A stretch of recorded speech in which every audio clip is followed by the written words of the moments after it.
Welcome to bird media. నేను మీ పవన్ కృష్ణమూర్తి.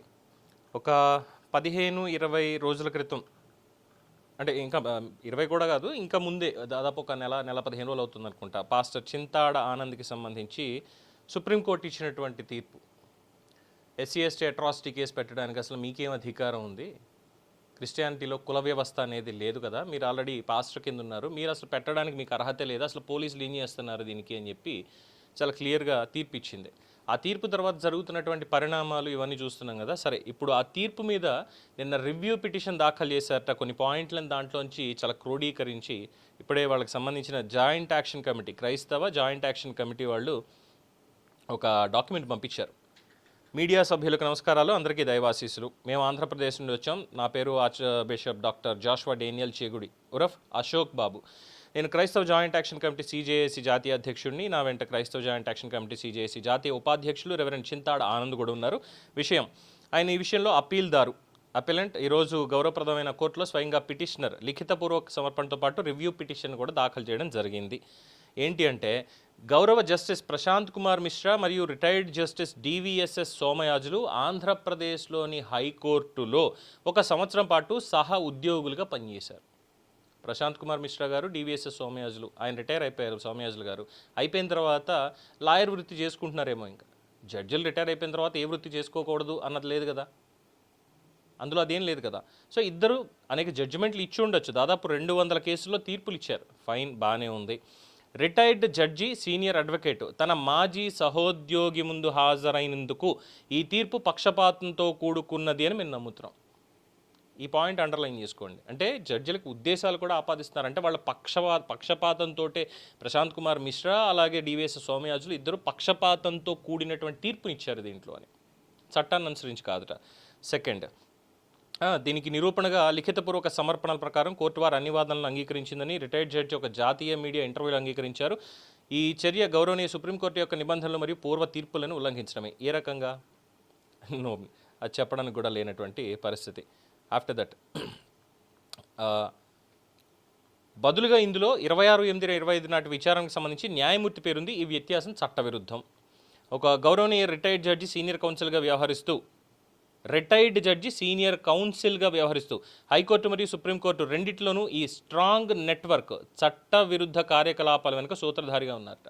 అంటే ఇప్పుడు DVSS సోమయాజులు గారు ఆంధ్రప్రదేశ్ హైకోర్టులో రిటైర్ అయిపోయారు జడ్జి కింద. ఆయన senior counsel. Now he's again practicing law. ఆయన చేస్తున్న దానికి ఒక చట్టవిరుద్ధమైనటువంటి నెట్వర్క్కి సూత్రధారిగా ఉన్నారట. How it is possible? ఏ విధంగా పాసిబుల్ అవుతుంది ఇది? అంటే ప్రశాంత్ కుమార్ మిశ్రాకి వీళ్ళిద్దరూ పనిచేశారు కాబట్టి జడ్జి గారు అక్కడ కూర్చున్నారు. హాయ్ ప్రశాంత్, ఎలా ఉన్నారు, బాగున్నారంట. సోమయాజు వచ్చావా? Okay, it's fine. ఇది కేసు, ఇది మందే, మనం చూసాం కదా, నువ్వు ఇమీడియట్గా దీనికి ఇది చెప్పారా, ఆయన ఇచ్చేశారట. ఏ విధంగా ఈ రకమైనటువంటి ఉద్దేశాన్ని ఆపాదిస్తారు? తర్వాత ఆంధ్రప్రదేశ్ హైకోర్టులో 30/4/2025 నాటికి రిట్ పిటిషన్ నంబర్ దీంట్లో తీర్పిచ్చిన గౌరవ న్యాయమూర్తి ఈ రిటైర్డ్ జడ్జికి అత్యంత సన్నిహితుడు. ప్రశాంత్ కుమార్ మిశ్రా కావచ్చు, లేదంటే జస్టిస్ ప్రశాంత్ కుమార్ మిశ్రా DVSS సోమయాజులకి అత్యంత సన్నిహితుడు ఆయన. సో ఆయన సన్నిహితం ఉంటే కేసు మెరిట్స్ చూస్తారా, రూల్స్ అండ్ రెగ్యులేషన్స్ చూస్తారా, లేదంటే జడ్జి గారు నేను బరంపరం అని చెప్పనుకు చూసుకుంటారా? అలా అనుకుంటే చాలా తీర్పులకు సంబంధించి ఇది చాలా హై లెవెల్కి వెళ్ళబోతోంది. If I'm not wrong at this point. ఇది కనుక సుప్రీంకోర్టు చాలా సీరియస్గా కన్సిడర్ చేసింది అంటే మాత్రం, తీర్పు ఆల్రెడీ ఇచ్చింది కాబట్టి దానికి మించినటువంటి చర్యలు, ఉత్తర్వులు దీని రాబోతాయి ఖచ్చితంగా.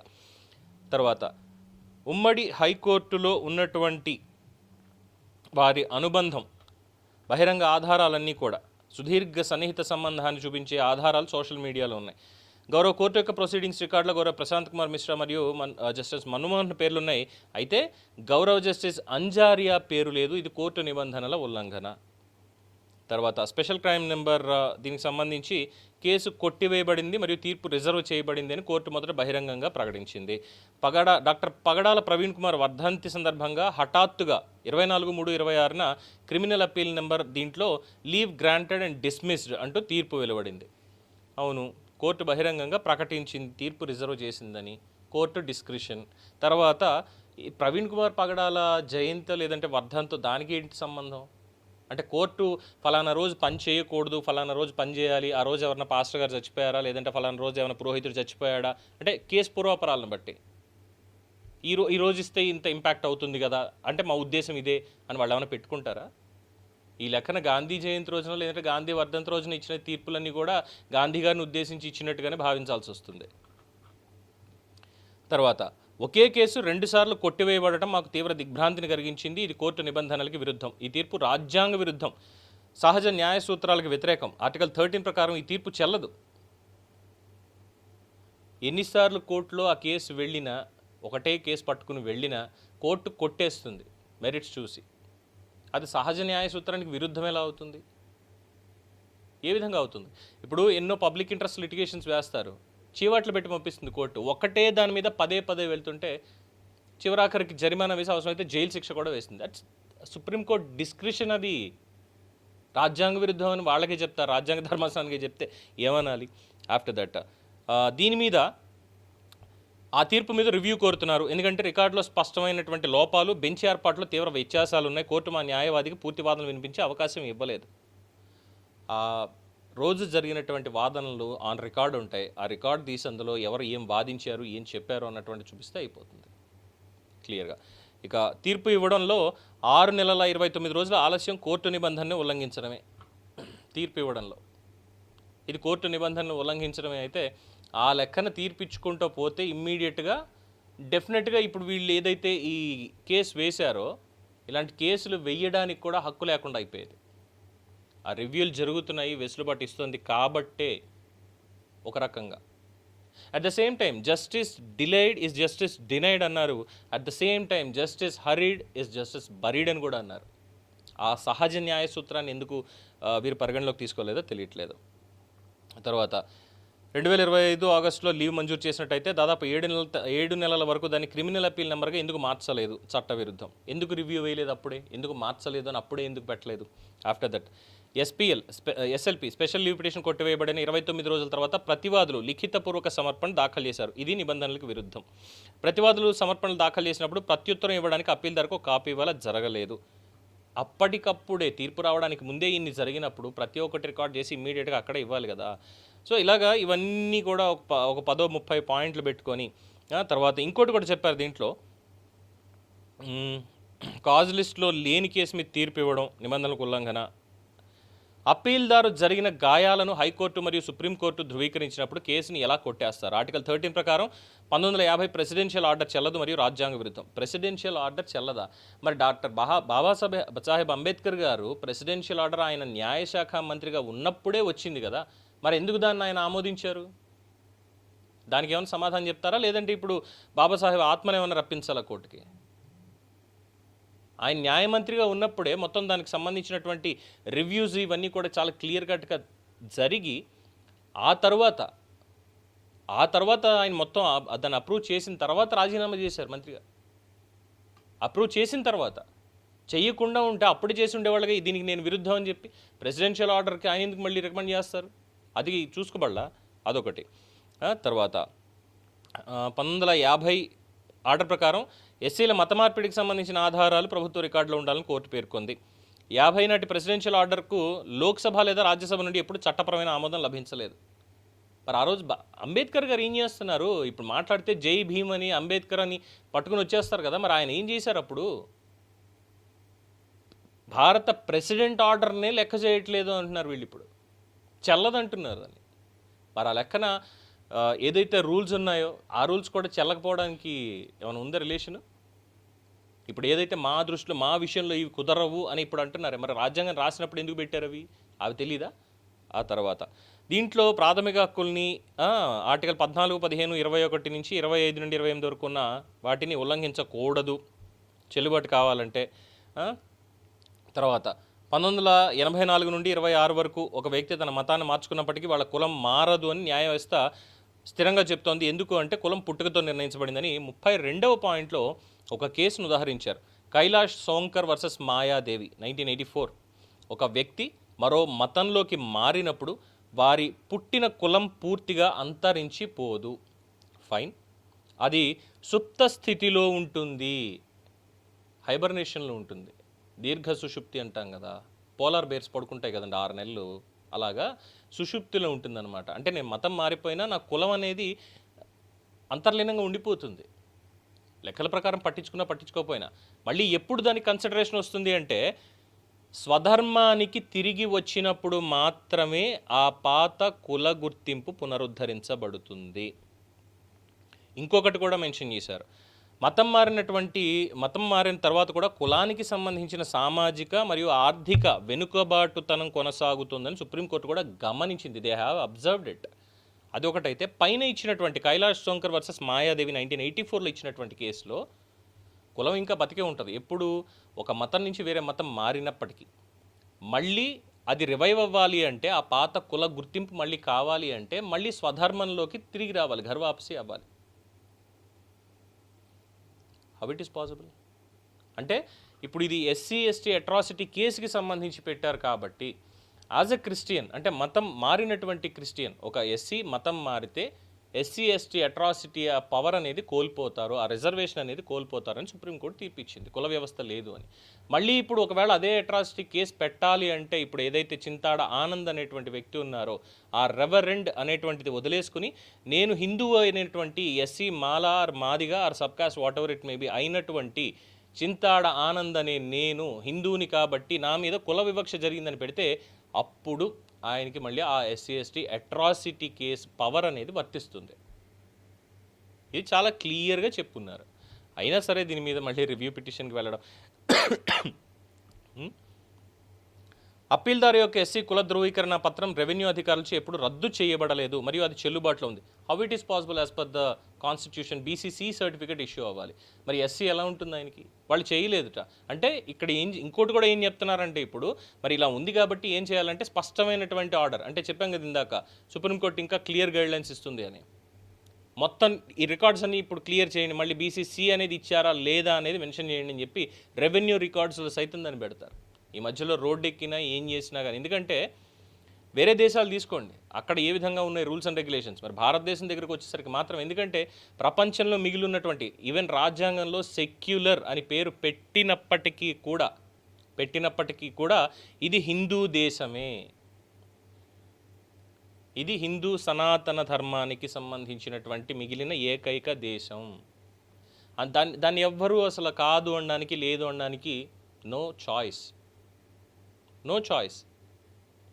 ఎందుకంటే 150 కోట్ల జనాభాలో 90 కోట్ల మంది పైచిలుకు 98 కోట్ల మంది వరకు హిందువులు ఉన్నారు.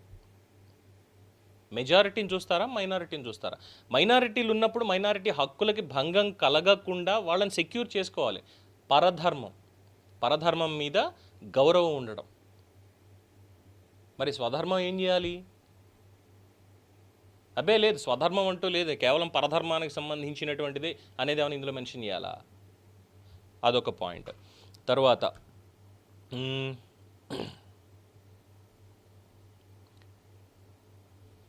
కుల ధృవీకరణ పత్రం చెల్లుబాటులో ఉన్నప్పుడు ఎస్సీ ఎస్టీ చట్టం వర్తించదని తీర్పు ఇవ్వడం రాజ్యాంగ విరుద్ధం. అట్ ద సేమ్ టైం ఆ కుల ధృవీకరణ పత్రాన్ని తీసుకొని నేను క్రైస్తవుణ్ణి అని చెప్పడం కూడా రాజ్యాంగ విరుద్ధమే. చెల్లదు కులం. క్రిస్టియానిటీలో కులాలు లేవు, కుల వ్యవస్థ అనేది లేదు దాంట్లో. సో ఆ సర్టిఫికేట్ కూడా చెల్లదు. అప్పుడు ఇమ్మీడియట్గా మరి బాపట్ల వాళ్ళు పిలిచారు అన్నారు, ఆ పిలిచినటువంటి దానికి ఇది కూడా రాజ్యాంగ విరుద్ధం అని మాట్లాడుతున్నారు. తర్వాత రిటైర్డ్ జడ్జి ప్రభావంతో కోర్టులు న్యాయాన్ని నిలబెట్టడానికి బదులుగా నిందితులను రక్షించడానికి ప్రయత్నిస్తున్నాయని మేము బలంగా నమ్ముతున్నాం. ఒక జడ్జికి ఉద్దేశాలను ఆపాదిస్తూ చేస్తున్నటువంటిది. మీ పాయింట్లో మెరిట్ ఉంది, మీ పాయింట్లో ఎస్ ఇది కరెక్ట్ అని అనుకుంటే సుప్రీంకోర్టు ఆ రోజు ఆ తీర్పు ఇవ్వదు కదా.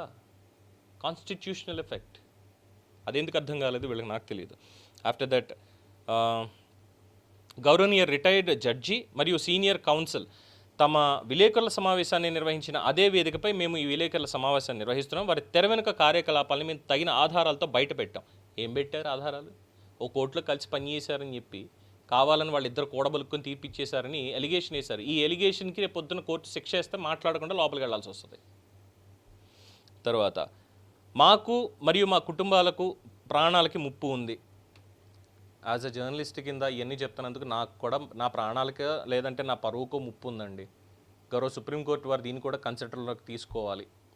సోషల్ మీడియా ప్లాట్ఫామ్స్లోను లేదంటే మా ఆఫీస్ ఫోన్కి దీనికి కూడా ఫోన్ చేసి బెదిరిస్తున్నారు, విదేశాల నుంచి సైతం బెదిరిస్తున్నారు.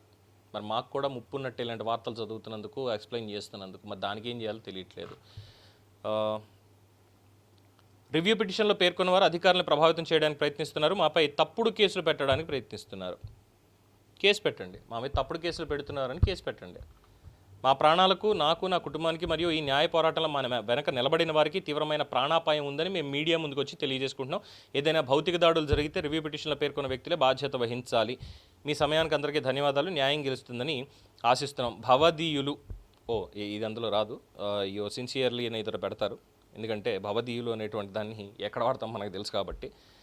ఫోన్ నెంబర్లు ఇచ్చి మరీ చేశారు. Archbishop doctor Joshua Daniel Chegudi alias Ashok Babu. దీనికి సంబంధించి SC/ST చట్టం 1950 ఆర్డర్, SC/ST చట్టానికి సంబంధించి వ్యక్తిగత దాడులు, వేధింపులకు సంబంధించినటువంటిది. ఇది రాజ్యాంగంలోని ఆర్టికల్ 17 అస్పృశ్యత నివారణ మీద ఆధారపడి ఉంటుంది. 1950 నాటి ప్రెసిడెన్షియల్ ఆర్డర్ రిజర్వేషన్కి సంబంధించింది, రెండు వేరు అంశాలట. ఫైన్, ఇది రివ్యూ పిటిషన్ వేశారు. మరి ఏం జరుగుతుంది అంటే పైన ఎక్స్ప్లెయిన్ చేసినటువంటి కొన్ని పాయింట్ల పరంగా ఈ రివ్యూ పిటిషన్ రేపు ఏమో కొట్టివేయబడచ్చేమో ఆన్ మెరిట్స్. ఇట్స్ జస్ట్ ఒక ఊహాగానం మాత్రమే, కొట్టివేయబడుతుందా లేదని. ఎందుకంటే తీర్పులు ఇవ్వాల్సింది న్యాయస్థానం, మనం కాదు. సో రివ్యూ పిటిషన్ మీద మన అభిప్రాయం ఏంటి అనేది ఆలోచించినప్పుడు ఇగో ఈ పాయింట్లు మెరిట్కి అనుగుణంగా లేవు, వీళ్ళు కావాలని ఎలిగేషన్స్ చేస్తున్నారు తప్పితే వాళ్ళ దగ్గర సరైనటువంటి పాయింట్ లేదు. అందుకే సుప్రీంకోర్టు తీర్పు ఇచ్చారు. పైగా ఇందులో ప్రవీణ్ పగడాల వర్ధంతిని ఉపయోగించుకోవడం ఉంది చూశారు. ఇది కావాలని రెచ్చగొట్టడం, అంటే అది ఇంకా హత్యే అని చెప్పి బలవంతంగా రుద్దుతూ సమాజంలో ఒక రకమైనటువంటి రిఫ్ట్ని తీసుకురావడానికి చేసే ప్రయత్నం. ఆయన మద్యం సేవించాడు, బైక్ మీద వద్దంటున్నా వెళ్ళాడు, ఒక చోట బస్సు పక్కన పడిపోయాడు, త్రుటిలో తప్పించుకున్నాడు. CCTV ఫుటేజ్లు అన్నీ ఉన్నాయి, దాదాపు 300 నుంచి 400 CCTV ఫుటేజ్లు అన్నీ కూడా కలెక్ట్ చేశారు పోలీసులు, అన్నీ చూపించారు. ఇక కొంతమంది ఉంటారు, వాళ్ళు ఏంటంటే 2 అడుగులు గోతులో పడిపోతే చచ్చిపోతాడా అని. 2 అడుగులు గోతులో కాదు, స్కిడ్ అయ్యి బండి కింద పడిపోతే చచ్చిపోయిన వాళ్ళు కూడా ఉన్నారు. ఆ లాజిక్లో అవసరం లేదు. మాకేంటంటే ఇక్కడ మేము అది మ్యాజిక్ అంతే, మేము చెప్పింది వినాలి, మేము చెప్పింది చేయాలనేటువంటి ఒక ఉద్దేశాన్ని ఆపాదిస్తూ ఈవెన్ ఈ రివ్యూ పిటిషన్లో కూడా అది వాడుకోవడం అంటే అసలు ఏం చేద్దాం అనుకుంటున్నారు అనే దానికి ఒక నెరేటివ్ అర్థమవుతుంది. చూద్దాం మరి కోర్టు వారు ఏం చెప్తారు అనేటువంటిది దీనికి సంబంధించి. మొత్తానికి అయితే రివ్యూ చేశారు చింతాడ ఆనంద్. Let's wait. దీని మీద మీ అభిప్రాయం తెలియచేయండి. చూస్తూనే ఉండండి ది బర్డ్ మీడియా.